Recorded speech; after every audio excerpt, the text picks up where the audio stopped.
नमस्कार। आज हम आप लोगों को इस वीडियो में प्रोजेक्ट वाले डायनामा के बारे में बताने वाले हैं। यदि किसी स्टूडेंट को,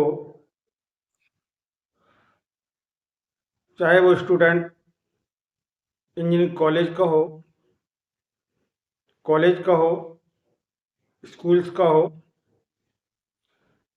उसको यदि मैकेनिकल का कोई प्रोजेक्ट मिलता है तो यह जो डायनामा हम आज आप लोगों के बीच में बताने वाले हैं वह प्रोजेक्ट बहुत ही बेटर और मोस्ट रहेगा। मतलब कि डायनामा के बारे में हम आपने सबने सुना है, लेकिन उसकी वर्किंग क्या है, कैसे काम करता है, ये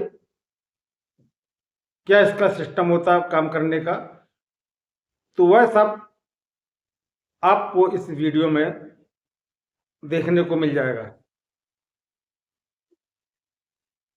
तो देखें आप लोग, यदि किसी स्टूडेंट्स को मैकेनिकल का कोई प्रोजेक्ट तैयार करना हो तो वह स्टूडेंट इस प्रोजेक्ट के आधार पर कर सकता है।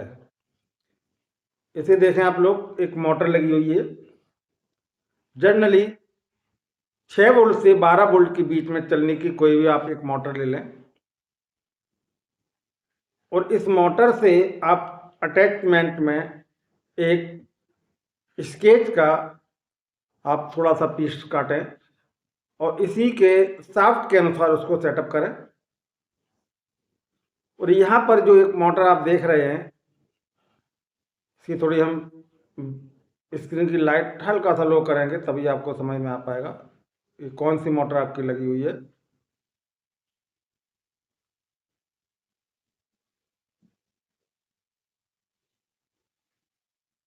तो यहाँ पर जो मोटर हमने प्रयोग की है ये वो मोटर है जो दीपावली में बल्ब आता है जो फर्श पर आपके आरबीजी कलर को रिफ्लेक्ट करता है, फैलाता है। कुल मिला के दीपावली में घूमने वाला रोटेट बल्ब, जिसे हम गोला भी कहते हैं, उसकी ये मोटर है। क्योंकि इसमें हमने वो मोटर का प्रयोग किया है जिसकी शाफ्ट को घुमाने पर उस मोटर के आरपीएम ज़्यादा हो जाए। ये गियर मोटर होती है। इस मोटर को यदि हम किसी बैटरी या सेल से अगर हम घुमाएंगे तो ये जो शाफ्ट लगी हुई है ये बहुत स्लो चलेगी। अच्छी तरह से आप समझ लें, किसी भी मोटर को यदि हम किसी 12 वोल्ट की बैटरी या 6 वोल्ट की बैटरी या सेल के द्वारा अगर हम उससे घुमाते हैं, समझना आप, तो वह मोटर आपकी स्लो घूमेगी। जो मोटर आपकी स्लो घूमेगी वह मोटर 100% प्रोजेक्ट के लिए जनरेटर का काम करेगी, डायनामा का काम करेगी। काफ़ी स्टूडेंट्स परेशान होते हैं कि मुझे डायनामा पर एक प्रोजेक्ट बनाना है, डायनामा कहाँ से परचेज करें, मार्केट में मिल रहा है या नहीं मिल रहा है। तो मैं उनके लिए एक शुभ संदेश देने वाला हूँ कि यदि आपको डायनामा की तलाश है और आपको डायनामा नहीं मिल रहा है प्रोजेक्ट के लिए, तो आपको क्या करना होगा, कहीं भी आप मार्केट में जाएं और आपको उस दुकानदार से कहना कि मुझे एक वो मोटर चाहिए जो स्लो स्पीड में, बिल्कुल स्लो स्पीड में घूमती हो। जैसे कि गियर वाली मोटर आती है पीली, एक वो होती है, और एक वो मोटर होती है जो आपके गोले में लगती है, दीपावली में जो बल्ब उसमें लगती है। एक 555 मोटर होती है, यानी कि मतलब स्पीड में ना घूमने वाली मोटर, ये समझो वो गियर मोटर होती है। अब होता क्या है कि हम किसी भी मोटर को अगर हम बैटरी से घुमाएंगे तो उसमें एक छोटी सी पुली लगी रहती है, उसके बाद में फिर और बड़ी पुली लगी रहती है, फिर और बड़ी पुली रहती है, लास्ट में जो शाफ्ट लगी रहती है जो घूमने वाली, इसमें और बड़ी पुली रहती है। इस हिसाब से धीरे धीरे धीरे धीरे उस मोटर के जो आरपीएम है वो धीरे धीरे लास्ट में बिल्कुल कम हो जाते हैं। अब आप लोग सोच रहे होंगे ऐसा क्यों होता, तो मैं बता दूं आपकी जानकारी के लिए।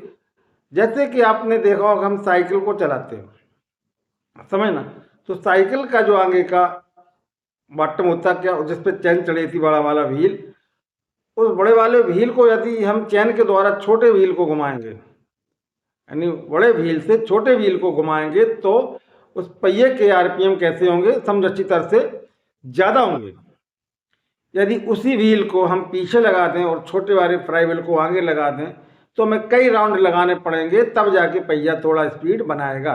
ठीक इसी सिस्टम के आधार पर ये गियर मोटर वर्क करती हैं। यदि हम बैटरी से घुमाएंगे तो हमें बिल्कुल स्लो स्पीड मिलेगी गियर मोटर की, लेकिन उसी मोटर को किसी अदर सोर्स से हम घुमाएंगे, उसकी शाफ्ट को, जैसे ये शाफ्ट इसको घुमाएंगे, तो मोटर के जो आरपीएम है बहुत ही ज़्यादा हो जाएंगे, क्योंकि यहाँ से बड़ी पुली लगी, बड़ी से और लगी, यहाँ के जाके लास्ट में जो मोटर पर पुली लगी रहती है, वो पुली के आरपीएम ज़्यादा हो जाते हैं। यही प्रिंसिपल है आपका गियर मोटर का।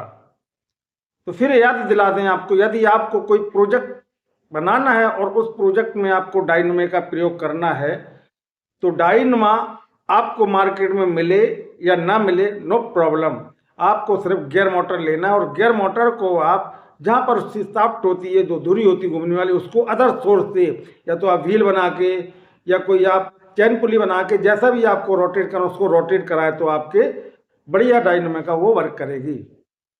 जैसे कि आपने देखा कूलर में स्विंग मोटर लगती है, देखा, उसी स्विंग मोटर को अगर आप किसी दूसरे साधन से घुमाएं, पुली से घुमाएं, तो बहुत बढ़िया वर्क है। वहाँ तो आपको समझ लो कि 5 वाट का बल्ब चला सकते, बहुत बढ़िया डायनेमिक का वो वर्क करती है।